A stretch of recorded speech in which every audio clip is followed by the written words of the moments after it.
J.S. Fields is a scientist who has spent too much time around organic solvents. They enjoy roller derby, wood turning, making chainmail by hand, and cultivating fungi in the backs of minivans. J.S., over to you.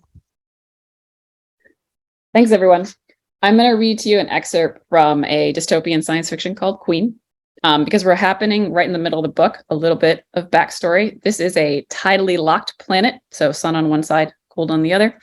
It's women only, but not in the horrible way of like Herland in the early turn of the century dystopian fiction. So there's trans women and intersex women as well.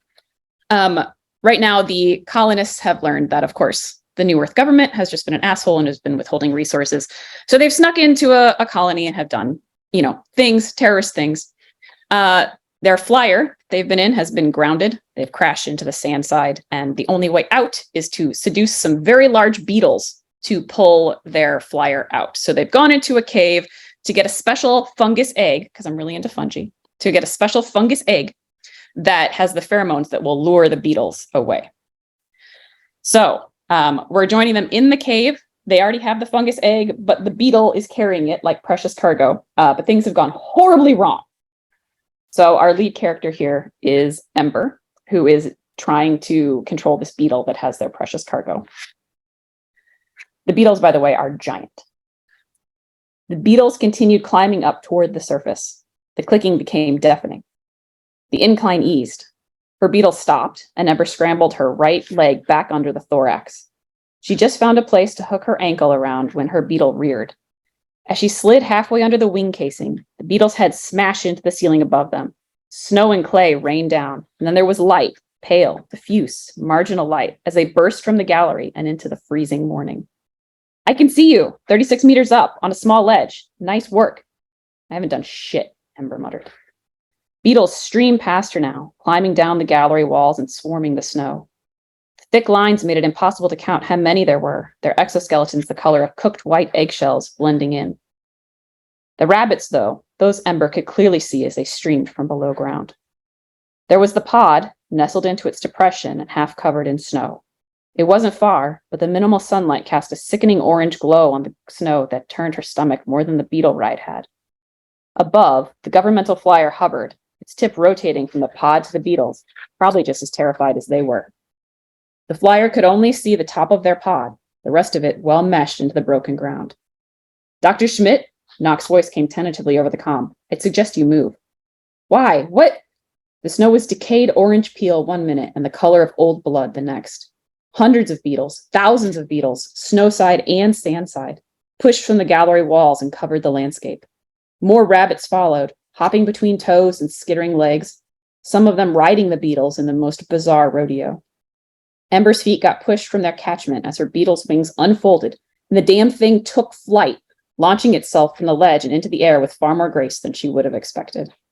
"I didn't know they flew!" she yelled. "Tara, what the hell?" "This is Varun," the comm said. "Can you get the beetle to the flyer?" The wind stung Ember's eyes, and she blinked back half-frozen tears. "Damn it, Varun, does any part of what is happening look like I am in control?" "Yes, okay, hold on." The comm clicked off. Beetle dove, and Ember yelled as she slid too far forward, her fingers unable to hold. A blinking yellow light caught her eyes from below. They were angling toward the down pod, which had all its lights on. Track lighting, floodlights, emergency chasers, all blinking in tandem in a repeating pattern. All across the ground, beetle butts lit up yellow in response. They were supposed to be, what color? Blue? Ember tried to protect her face from the wind. White? The pattern morphed, but Ember didn't have time to parse it. The ground beetles took flight, joining her in the sky as a flock. Flock? Swarm? Warren? Did it matter?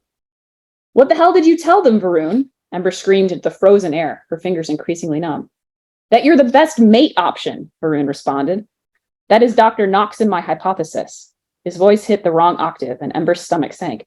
"If you can get to the flyer, that would be ideal. Although, if you fly another 5 minutes, we could record a few more informations and get another paper."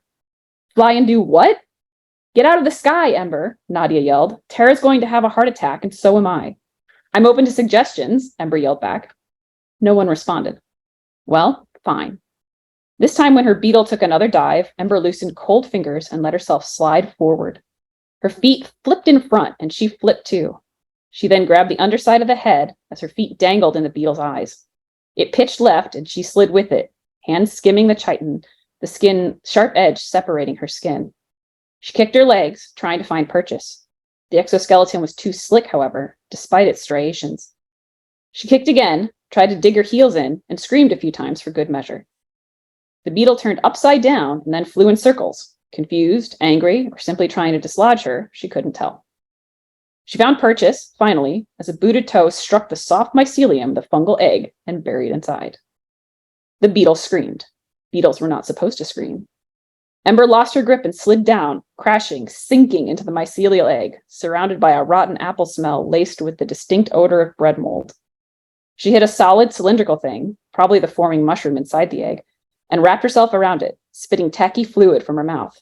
It was a truly fantastic coincidence that she'd already lost her headlamp. Ember?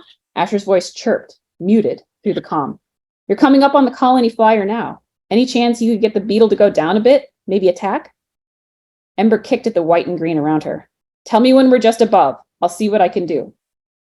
I don't like the tone in your voice. That's your don't ask me too many questions because you won't like the answer voice, said the AI. So don't ask any questions. Ember raked her broken, gunked fingernails at the bottom of the egg. Mycelium peeled and separated. Lights flickered among the mesh. In terms of stupid things she'd done in her life, this ranked equal to the time she and Tara Neal had snuck out of the colony dome and had very loud sex in the entry to an abandoned beetle gallery. She hadn't seen any rabbits then, but that didn't mean they weren't there. That was a good memory. It was good to die with a good memory. Now, Asher said. Ember kicked her heels into the brightest, thinnest spot at the base of the egg and fell.